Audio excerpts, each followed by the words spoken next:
When I introduced myself at the start of this course, I called myself an English professor, writer, host, and of course, monster expert. Even though this is a course about writing, being a writer isn't the only or even the main way I think about myself. There are plenty of other people who don't identify primarily as writers too.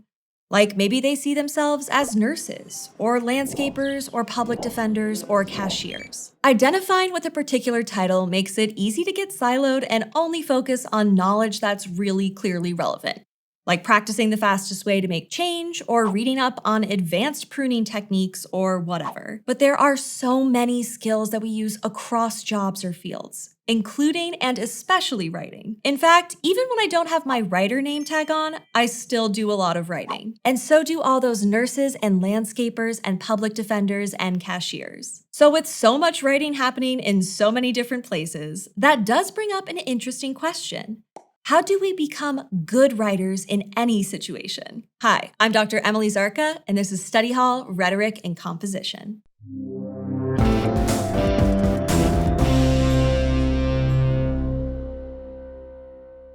Throughout this series, we've worked through lots of different examples of writing, from essays and school writing to work emails and personal journal entries.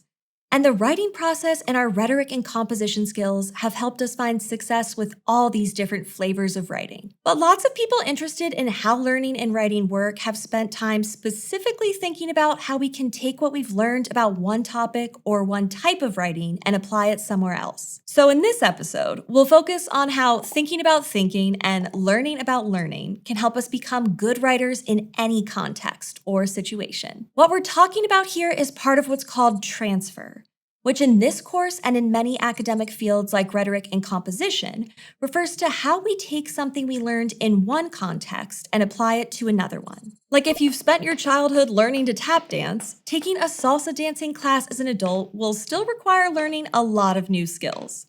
But knowing things like the way steps are counted and taught to music might give you enough knowledge to be a little ahead in class. Or just think about how many more years we'd have to spend in school if we had to learn a different method for conducting experiments in biology, chemistry, geology, and astronomy, rather than using the same scientific method in each class. Studying this idea of transfer and paying attention to how we learn things gives us a way to talk about what's being moved from one context to another. And to do that, we also need more specific vocabulary. Education researchers David Perkins and Gavriel Solomon have broken transfer and the way past knowledge can enhance future learning into two categories to help us see that some contexts where we apply the same knowledge are very similar. Others, not so much. For instance, if we take what we learned in Math 101 and find some of it useful in Math 102, that's generally thought of as near transfer. Few people would argue about whether those contexts are relevant to each other and build on similar knowledge. But if we learn some geometrical principles in Math 101 and 15 years later use them to correct a small error in a construction plan that would have resulted in the building being unstable and crooked,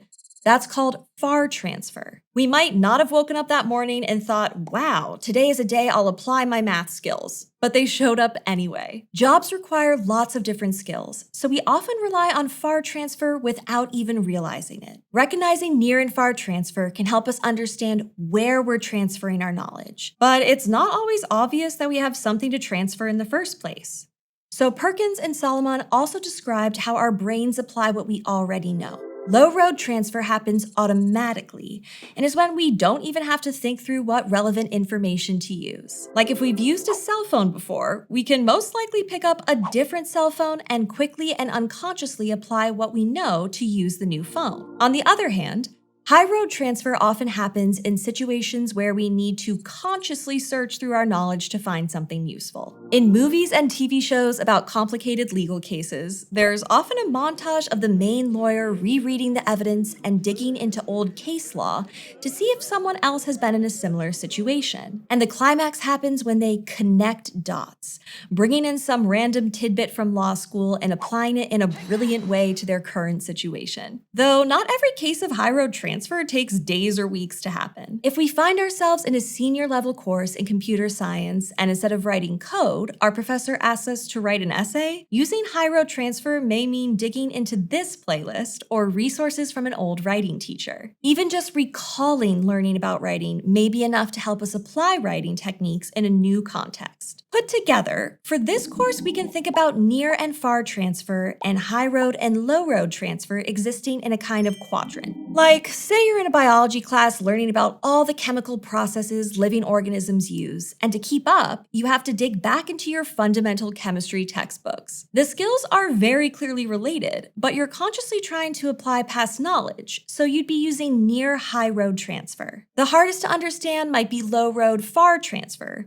since it's both automatic and not super connected to the original skill. But it can still happen. We don't always realize just how many mental leaps our brains are taking from past learning experiences when we're, say, trying to assemble a complicated bird toy after losing the instructions. So going back to our main question, how do the different types of transfer help us be good writers in any situation? Even the best, most robust writing class with lots of different examples of writing isn't going to let you practice every type of writing you'll need for all the different titles and roles you'll have in life. Instead, many classes from biochemistry to composition help us get better and better at far high road transfer by helping us learn about learning. Millicent is taking a composition course, but not by choice. She's laser focused on her future career working as an art museum curator, and she's frustrated by any of the courses that she has to take that don't have art in the name of the course, since she doesn't see why they help her. At the start of term, her professor talks about the 3 major assignments in the class. They'll be writing a reflective narrative,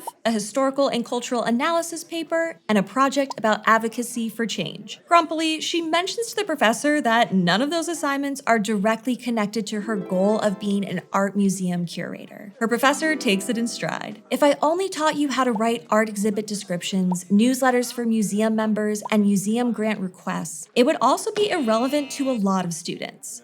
But let's look at how you can reflect on the skills we're learning and how they might transfer to all kinds of work you will do in the future to make this class relevant to you. The class digs into the kinds of skills needed to do reflective, narrative, analytical, and advocacy writing. As it turns out, just a little conscious thought showed that Millicent would be reflective and bring in historical context when writing explanations of art for exhibitions. She'd also be advocating for funding her museum and telling compelling stories to members through the newsletters that museums put out. What's more, because of her questions, every other member of the class starts to see how reflective writing, or advocacy writing, or analytical writing can be helpful in their career, even if they'll never have a boss ask them to specifically write a historical cultural analysis again. Writing class is somewhat like a practice studio, or a place where we work to develop great learning habits. Even if the actual writing project we're doing doesn't transfer, consciously considering how we're learning helps us recognize other areas we can use that knowledge or skill,